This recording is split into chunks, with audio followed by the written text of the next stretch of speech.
My name is Dr. Thorne, and before we begin, I want to ask you something. Raise your hand if, at some point in the last year, you've thought twice before stepping off a curb, or gripped a railing just a little tighter than you used to, or caught yourself saying, "I used to be able to do that without even thinking about it." Pause. Don't worry, you're not alone. In fact, you're in exactly the right room. Here's what I've learned after years of working with people just like you. Balance isn't something we lose overnight. It fades quietly, one skipped walk, one "I'll sit this one out" at a time. But here's the good news, and this is the most important thing I'll say all morning. Balance is trainable. At any age, starting today. You don't need a gym membership. You don't need fancy equipment. You don't even need 45 minutes. What you need are the right movements, done consistently, in the right way. So this morning, I'm going to walk you through 10 simple exercises, 10 small doable movements you can start practicing before you even finish your coffee this afternoon that are designed to do one thing: help you move through your world with more confidence, more steadiness, and less fear of that next step. Because at the end of the day, this isn't really about balance. It's about independence. It's about grandchildren, and gardens, and grocery stores, and going wherever you want to go, on your own 2 feet. So let's get started. Let me clear up something right away, because I think it's the single biggest reason people put this off. When most people hear balance exercises, they picture something complicated: a gym membership, a personal trainer, resistance bands, maybe one of those wobble boards you see on television, and so before they even try, they talk themselves out of it. I don't have the equipment. I don't have the time.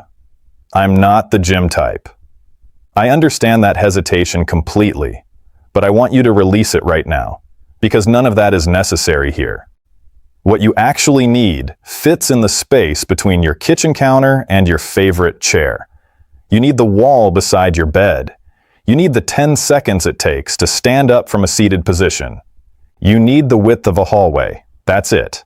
The exercises I'm going to share with you today were chosen specifically because they require nothing but your own body and a little bit of open floor. Think about that for a moment. No membership fees, no driving across town, no waiting for a machine to free up, no intimidating room full of strangers, just you, in your own home, in your own time, working at your own pace. And here's what makes this even more powerful. Because these movements are so simple, they're also sustainable. That's the real secret. It's not the exercise that changes your life. It's the exercise you actually keep doing. I've watched people start ambitious programs, get overwhelmed within 2 weeks, and quit entirely. But I have never, not once, seen someone give up on standing on one foot while brushing their teeth, or practicing a heel-to-toe walk down their hallway, because it simply doesn't ask enough of them to become a burden. So when I say simple, I don't mean watered down. I don't mean less effective. I mean accessible. I mean built for real life, for your life, exactly as it is right now, with whatever energy, mobility, or space you currently have. These 10 exercises meet you exactly where you stand, quite literally, and they ask for nothing more than a few minutes and a little bit of consistency. Let me tell you something that surprises most people the first time they hear it. If I gave you a choice right now between exercising hard for 2 hours just once a week or exercising gently for 5 minutes every single day, which do you think would actually improve your balance more? Most people assume the 2-hour session wins. It doesn't, not even close. And once you understand why, everything about how you approach this changes. Balance isn't built like a muscle you bulk up in one dramatic effort. Balance is built like a habit. It's a conversation between your brain and your body that has to happen again and again and again until it becomes automatic. Every time you stand on one foot, every time you shift your weight carefully, every time you walk heel to toe down a hallway, you're sending a signal to your nervous system. Pay attention to this. Get better at this. And your nervous system listens, but only if that signal keeps coming. Here's what happens with the person who exercises hard once a week. They work intensely. They feel it in their legs the next day, and then nothing. 6 days of silence. Their body has no reason to hold on to what it learned, because nothing reinforced it. It's like trying to learn a new language by studying once a week for 2 hours instead of practicing 15 minutes every single day. You already know which approach actually makes the words stick. Now, here's what happens with the person who does 5 minutes a day. Small, gentle, unremarkable-looking movements. Nothing that leaves them sore, nothing that looks impressive from the outside, but every single day that signal goes out. Pay attention to this. Get better at this. And slowly, quietly, the nervous system adapts. Reflexes sharpen. Confidence builds. The body starts trusting itself again. This is why I'm not going to ask you to exhaust yourselves today, or push through pain, or set aside a big block of your afternoon. I'm going to ask for something much smaller and much harder in its own way. Showing up. A little bit, consistently, day after day. Brushing your teeth while standing on one foot. Practicing your steps while you wait for the kettle to boil. Small moments, threaded through an ordinary day, repeated until they're no longer something you have to think about at all. Let me ask you something, and I want you to really sit with your answer. When you picture yourself steady on your feet, truly steady the way you were years ago, what do you actually see yourself doing? I've asked this question to hundreds of people, and I want you to notice something. Almost nobody answers with balancing. Nobody says, I just want to stand on one foot really well. They say things like, I want to get down on the floor and play with my grandchildren and get back up without help. They say, I want to walk through my garden without watching every single step.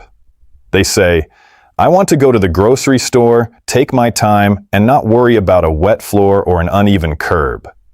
They say, I want to travel again, walk through an airport, explore a new city, without my mind constantly calculating risk. That's the real target here. Balance was never the destination. It's the vehicle. It's the thing that carries you toward the life you actually want to be living. And I think it's important we name that clearly today, because when balance becomes just another exercise on a list, it's easy to lose motivation. But when you understand that every wall-assisted stance, every heel-to-toe step, every gentle weight shift is actually a deposit into your independence, that changes how it feels to do the work. Think about what independence really means, practically, day to day. It means not having to ask someone to come check on you. It means not hesitating before you get up from a chair when you're home alone. It means choosing to take the stairs instead of avoiding them. It means saying yes to the family trip, the walk on the beach, the uneven cobblestones of some street you've always wanted to see, instead of quietly saying no and telling yourself it's for the best. Fear has a way of shrinking a person's world without them fully noticing. A little less walking, a little more staying home, a little more relying on someone else for things you used to handle yourself. And I want to be very direct with you, that shrinking is not inevitable. It is not a requirement of getting older. In many cases, it is simply the result of balance quietly slipping and nobody stepping in to rebuild it. So as we go through these 10 exercises together this morning, I want you thinking less about your ankles and your hips, and more about your garden, your grandchildren, your travel plans, your grocery store, your own front steps, because that is what we are truly training for. So here's what I want to leave you with this morning. Every single one of us in this room has, at some point, felt that flicker of doubt on a step, a curb, an uneven path. That flicker doesn't have to define the rest of your story. Balance is not something that quietly disappears forever. It's something you can rebuild, 5 minutes at a time, starting today, right where you're standing. You don't need to be perfect, you just need to be consistent. Pick one exercise, practice it while the kettle boils. Do it again tomorrow. That's how independence gets rebuilt. Not all at once, but one small, steady step at a time. Thank you so much for being here with me this morning. And if this message resonated with you, I'd love for you to subscribe so you don't miss what we cover next.